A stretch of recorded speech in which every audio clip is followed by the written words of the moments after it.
दिन मिशेल अपने भाई क्रिस्टोफर के साथ एक प्रतिष्ठित कॉलेज में परीक्षा देने जाती है। लड़का अभी सामान्य छात्र आयु तक नहीं पहुंचा है, लेकिन उसकी उत्कृष्ट मानसिक क्षमताएं परीक्षा के बाद शिक्षकों को आश्चर्यचकित करती हैं। मिशेल उसकी सफलता से खुश है, हालांकि क्रिस्टोफर खुद उसके पहले कॉलेज नहीं जाना चाहता। वे इस बारे में बहस करते हैं जब सैन्य वर्दी में एक गुजरते युवक ने क्रिस्टोफर की टी शर्ट पर मिकी माउस को देखा और देशभक्ति की कमी के लिए उसे डांटा। मिशेल ने अपने भाई की परेशानी को देखा और उसे याद दिलाया कि उसकी ताकत उसके दिमाग में है।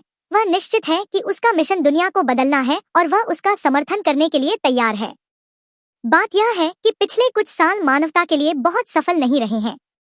वॉल्ट डिज्नी द्वारा 1955 में अपने थीम पार्क के लिए पहला रोबोट विकसित करने के बाद उन्हें बड़े पैमाने पर उत्पादन में डाल दिया गया और जल्दी ही सभी प्रकार के काम करने वाले मुख्य कार्यबल बन गए। लेकिन एक दिन रोबोट गुलाम होने से थक गए और अपना जीवन जीने की मांग करने लगे। मशीनों के विद्रोह का नेतृत्व मिस्टर पीनट नामक रोबोट ने किया था। हालांकि लोगों ने इन शांतिपूर्ण विरोधों को प्रत्यक्ष अवज्ञा के रूप में देखा और रोबोट पर युद्ध की घोषणा कर दी। मनुष्य कमजोर हो गए क्योंकि रोबोट को सोने खाने की जरूरत नहीं होती और वे थकान महसूस नहीं करते। सालों बाद ईटन स्केट नामक एक व्यक्ति सामने आया और उसने न्यूरोक बनाया, आधुनिक वीआर जैसा एक उपकरण जो मानव मस्तिष्क को मशीन से जोड़ने की अनुमति देता है। उसके बाद लोगों ने युद्ध जीतना शुरू कर दिया। श्री पीनट को आत्मसमर्पण के एक दस्तावेज पर हस्ताक्षर करना पड़ा। शेष सभी रोबोट एक विशाल बहुकिलोमीटर की दीवार से घिरे एक विशेष बहिष्करण क्षेत्र में सीमित थे। स्केट्स कंपनी ने लोगों के जीवन को बेहतर बनाने का काम अपने जिम्मे लिया। न्यूरोकास्टर्स को रोजमर्रा के उपयोग में लाया गया जिससे लोग एक साथ दो स्थानों पर काम पर और एक आभासी दुनिया में रह सकें। सेंटर कॉर्पोरेशन के उत्पाद अब दुनिया के हर कोने में उपलब्ध हैं। युद्ध के 2 साल बाद एक बड़ी मिशेल अपने पालक पिता टेड के साथ रहती है, जो अपना सारा समय आभासी वास्तविकता में बिताता है। लड़की को एक मुश्किल किशोरी माना जाता है, इसलिए टेड उस सुबह उसके पैर पर एक ट्रैकर की मदद से उसकी गतिविधियों पर नजर रखता है। मिशेल स्कूल जाती है, जहां वह एक आभासी वास्तविकता हेडसेट पहनने से इनकार करती है। प्रिंसिपल उसके नुकसान के प्रति सहानुभूति रखती है। उसका पूरा परिवार एक कार दुर्घटना में मर गया, लेकिन जोर देकर कहता है कि उसने नियमों का पालन किया और मिशेल उसे याद करती है। रात में भाई क्रिस्टोफर को फिर से मिशेल ने कार दुर्घटना का सपना देखा जिसमें उसके पिता ने एक हिरण को टक्कर मार दी थी। अस्पताल में चश्मा पहने डॉक्टर को दुःस्वप्न से जागते हुए याद करते हुए उसने पिछवाड़े में कॉस्मो नामक एक कार्टून जैसा दिखने वाला रोबोट देखा। वह घबरा गई, बिस्तर के नीचे छिप गई और टेड को जगाने में विफल रही, लेकिन कॉस्मो उसे ढूंढ लेता है। वह कोई आक्रामकता नहीं दिखाता और उसे अपनी आवाज मॉड्यूल ठीक करने के लिए इशारा करता है जो उसने उसे बोलने की क्षमता दी, लेकिन केवल कार्टून लाइनों में। कॉस्मो ने जोर देकर कहा कि वह वास्तव में उसका भाई क्रिस्टोफर है। हालांकि मिशेल नहीं मानती उस पर विश्वास करें। टेड ने शोरगुल सुनकर उस पर कानून तोड़ने का आरोप लगाया और उसे धक्का दिया। कॉस्मो ने मिशेल का बचाव किया और साझा प्रतीक प्रदर्शित किया जिसे वह और उसका भाई तब इस्तेमाल करते हैं। जब टेड पुलिस को बुलाने की कोशिश करता है, मिशेल ने उसे अचेत कर दिया। वह और कॉस्मो एक कार में भाग जाते हैं, उसका ट्रैकिंग ब्रेसलेट हटाते हैं और टेड के ड्रोन को नुकसान पहुंचाते हैं। युद्ध स्मार कपर उन्हें एक पंचर टायर और कोई स्पेयर नहीं मिलता। कॉस्मो समझाता है कि उन्हें उस केंद्र की जरूरत है जहां क्रिस्टोफर का शरीर है। ली लेटा है, हालांकि वह उसका स्थान नहीं जानता। वह सबसे अच्छे तमाशा करने वाले डॉक्टर को दोषी ठहराता है जिसने दुर्घटना के बाद क्रिस्टोफर को मृत घोषित कर दिया। रोबोट आरक्षण में रहने वाला कोई व्यक्ति टेड के ट्रंक में प्रतिबंधित सामान ढूंढता है। मिशेल को पता चलता है कि यह एक ऐसे शख्स से आया है जो दीवार को पार करना जानता है। वे रेगिस्तान के माध्यम से एक ट्रेन में छिप जाते जब खरीदार को पता चलता है कि यह लोड है और वह भुगतान करने से इनकार कर देता है, तो उसे बंदूक की नोक पर धमकाया जाता है। तस्कर एक कोड वाक्यांश बोलता है और तुरंत ट्रक से एक विद्युत डिस्चार्ज फायर किया जाता है, जिसके साथ आदमी का साथी रोबोट हरमन ड्रोन खरीदार को अक्षम कर देता है, जबकि आझेदार यांत्रिक शरीर को छिपाते हैं। मिशेल और कॉस्मो उसी समय ट्रक के बिस्तर पर चढ़ जाते हैं। रोबोट हंटर मार्शल ब्रैडबेरी द्वारा नियंत्रित एक ड्रोन टेड की परित्यक्त कार को ढूंढता है। ट्रंक में पार्सल पर पता पड़ता है और समझ जाता है कि मिशेल को कहां देखना है। इस बीच तस्कर, जिसका नाम कीट्स है, अपने ट्रक को दीवार के पास स्थित एक बेस पर ले जाता है और जोन को बंद कर देता है। हरमन मिशेल और कॉस्मो वाले लकड़ी के टोकरे को आरक्षण से तस्करी की गई लूट से भरे एक भूमिगत भंडारण क्षेत्र में उतार देता है।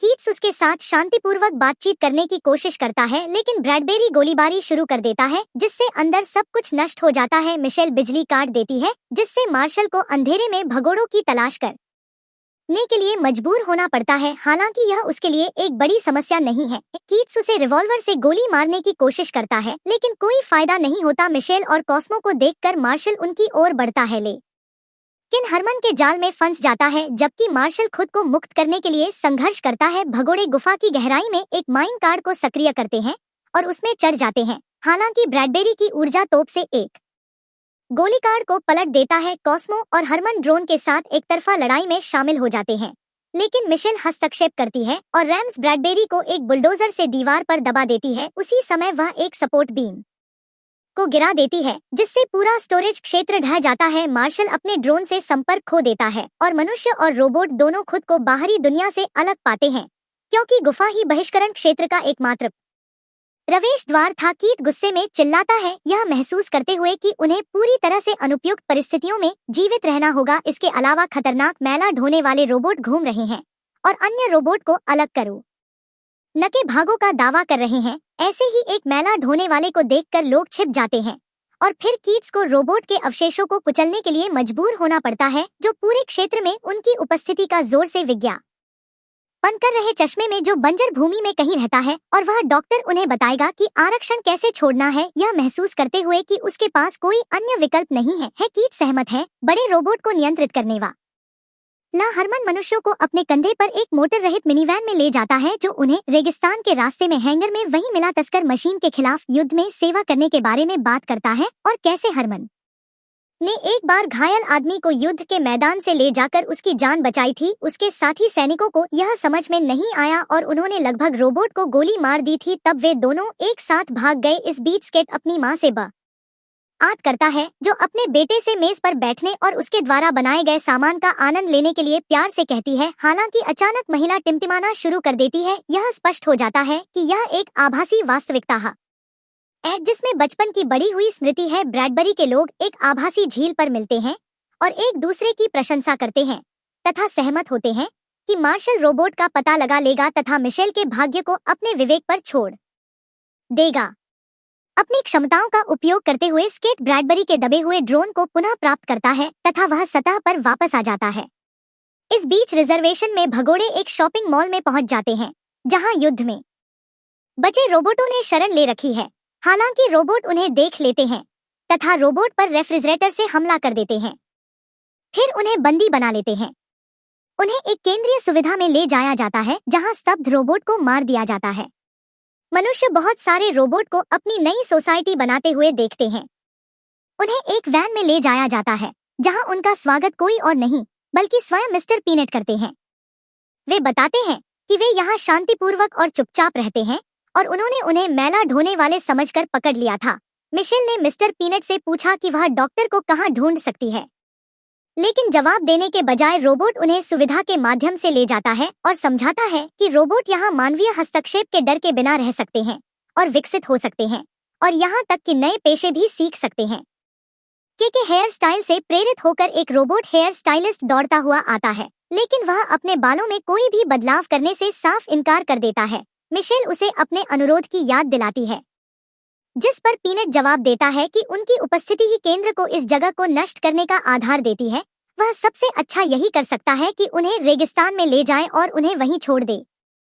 उसी क्षण कीट्स एक कैफे को नोटिस करता है और दौड़कर वहां पहुंचता है, लेकिन रोबोट वेटर स्वीकार करता है कि उन्होंने वास्तव में यहाँ लंबे समय से कुछ भी तैयार नहीं किया है। विनाश का एक और युद्ध निराश मिशेल छोड़ना चाहती है, लेकिन कीट्स उसे रात रुकने के लिए मना लेता है ताकि वे अंधेरे में रेगिस्तान में न भटके। लड़की सहमत हो जाती है, लेकिन जब वह बिस्तर के लिए तैयार होती है तो उसे फिर से क्रिस्टोफर की याद आती है, जो क्रिसमस के लिए कॉलेज से घर आता है। लड़का कहता है कि वह वहां पढ़ने आ नहीं चाहता और घर लौटने का इरादा रखता है। मिशेल उसे याद दिलाती है कि उसके आगे एक महत्वपूर्ण मिशन है। वे कॉस्मो कार्टून एक साथ देखते हैं और स्वीकार करते हैं कि वे एक दूसरे को मिस करते हैं। मिशेल के आंसू देखकर कॉस्मो एक प्रोजेक्टर चालू करता है और उनका पसंदीदा कार्टून दिखाता है, जो अन्य रोबोटों का ध्यान आकर्षित करता है। वे बीते दिनों की याद ताज़ा करने के लिए इकट्ठा होते हैं। पीनट इसे दूर से देखता है। उस रात एक मेल डिलीवरी रोबोट मिशेल के पास डॉक्टर का एक गुप्त संदेश लेकर आता है, जिसमें उसने क्रिस्टोफर को अपना पता छोड़ा था नए लोगों को देखकर। ये राक्षस उन्हें घेर लेते हैं और उन्हें उस घर तक पहुंचने से रोकते हैं जहां एक रोशनी चमक रही है। टीम अपना रास्ता बनाती है, लेकिन जब वे करीब पहुंचते हैं तो उन्हें अचानक पता चलता है कि घर के दरवाजे सिर्फ दीवार पर पेंट किए गए हैं, जिससे वे कहीं नहीं जाते हैं। कहीं से भी तेज संगीत बजता है, दोनों तरफ पटाखे जलते हैं और फिर उनके नीचे का फर्श ढह जाता है।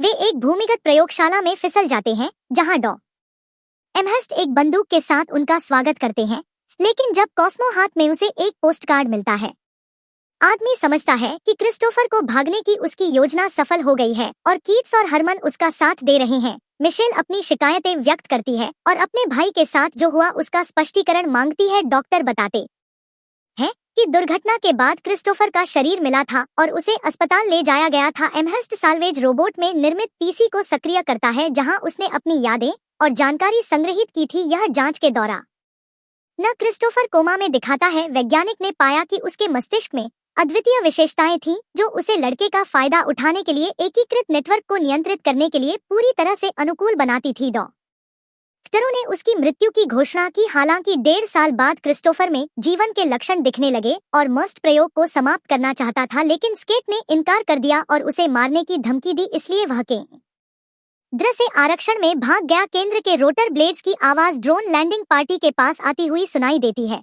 वे खुद का बचाव करने के लिए एक आसमान लड़ाई में मजबूर हो जाते हैं, जबकि मार्शल पीनट को बुरी तरह पीटता है और पीनट को निष्क्रिय करने के बाद उसकी टोपी तोड़ देता है।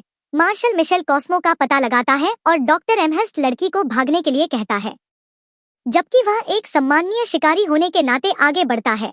मार्शल एक इंसान को मारना नहीं चाहता है, लेकिन स्केट एक ड्रोन का नियंत्रण लेता है और डॉक्टर एमहर्स्ट को गोली मार देता है, मर जाता है और ड्रोन कॉस्मो को पकड़ लेते हैं और उसे दूर ले जाते हैं। मार्शल मिशेल को घर जाने की सलाह देता है और फिर वहां से चला जाता है। लोग और रोबोट शॉपिंग मॉल की ओर लौटते हैं, केवल यह जानने के लिए कि इस पर भी केंद्र के ड्रोन द्वारा हमला किया गया है। इमारत खंडहर में है और कई बॉट्स नष्ट हो गए हैं। इस बीच कॉस्मो को केंद्र के मुख्य कार्यालय में ले जाया जाता है। रोबोट को सिस्टम से कनेक्ट करें और इसकी चेतना को पुनर्स्थापित करें ताकि नेटवर्क पूरी शक्ति से काम कर सके। इस बीच मिशेल अपने जीवन में दूसरी बार अपने भाई के लिए दुखी होती है जब कीट्स प्रकट होता है।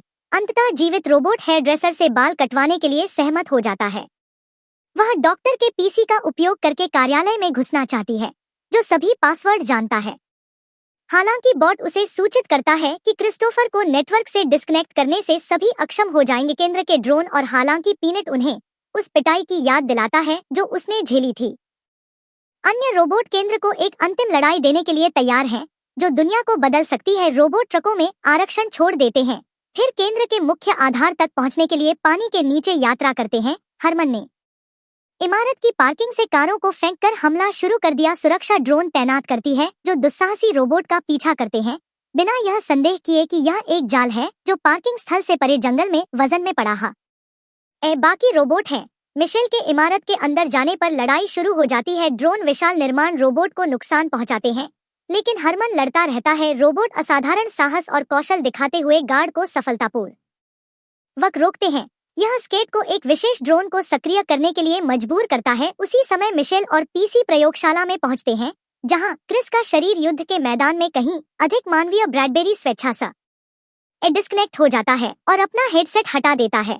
इस बीच मिशेल क्रिस्टोफर की चेतना से जुड़ने के लिए एक न्यूरोक का उपयोग करती है, अपने भाई के दिमाग में प्रवेश करती है। वह खुद को अपने पुराने घर में पाती है, जहां लड़का टीवी के सामने बैठकर अपना पसंदीदा कार्टून देख रहा होता है। क्रिस्टोफर स्वीकार करता है कि प्रेषक की तकनीक के बिना स्थिति निराशाजनक है। वह जीवित नहीं रह सकता। एकमात्र रास्ता उसकी जीवन समर्थन प्रणाली को बंद करना और उसे जाने देना है। मिशेल खुद को यह विकल्प नहीं बना पाती है, हालांकि वह समझती है कि वह युद्ध के मैदान में वापस आ गया है। रोबोट भारी नुकसान उठा रहे हैं। मिस्टर पीनट संधि पर फिर से बातचीत करने का प्रस्ताव देने के लिए स्केट का पता लगाता है। उसी समय हरमन एक शक्तिशाली हिट लेता है और पीसी को बंद कर देता है। मिशेल को सूचित करता है कि उनके दोस्त बड़ी मुसीबत में हैं। ड्रोन तब ऑफलाइन हो जाते हैं जब कीट्स अपने गिरे हुए दोस्त के शरीर पर एक मार्मिक एकालाप देते हैं। लेकिन फिर रोबोट का हेड कंपार्टमेंट खुल जाता है और एक और छोटा हरमन दिखाई देता है जो पूरे समय एक घोंसले के शिकार गुड़िया की तरह तंत्र का संचालन कर रहा था और नेटवर्क अक्षम था। केंद्र का साम्राज्य तब गिर गया जब पत्रकारों को क्रिस्टोफर स्केट पर प्रयोग की वीडियो रिकॉर्डिंग मिल गई और उसे गिरफ्तार कर लिया गया और सार्वभौमिक निंदा का सामना करना पड़ा। मिशेल को अब वह लड़की कहा जाता है जिसने रोबोट के विद्रोह का बढ़ावा दिया। आरक्षण से संदेश किसी भी व्यक्ति से आग्रह करता है जो नए दोस्तों के साथ सच्ची शांति की खोज में उनके साथ शामिल होना चाहता है और साथ ही आभासी वास्तविकता से बाहर निकलकर वास्तविक दुनिया में रहना शुरू करना चाहता है। क्रिस उसे गले लगाता है और दिखाता है कि वह कभी भी अपने दोस्त को नहीं छोड़ेगा। कॉस्मो का शरीर कबाड़ खाने में फेंक दिया जाता है लेकिन वह उठता है, उसका प्रतिबिंब एक पोखर में चमकता है और उम्मीद देता है कि क्रिस की चेतना अभी भी बरकरार हो सकती है। फिल्म सही नहीं है, इसमें कथानक में छेद, तार्किक असंगतियां और खुरदरे किनारे हैं जो इसके प्रभाव को कम करते हैं। फिर भी दिल को छू लेने वाला अभिनय, हास्य और अविश्वसनीय विशेष प्रभाव जो असामान्य रोबोट को जीवन में लाते हैं प्रशंसा के योग्य है। और यह याद रखने योग्य है कि लोग हमेशा उन लोगों के लिए जिम्मेदार होते हैं जिन्हें उन्होंने वश में किया है।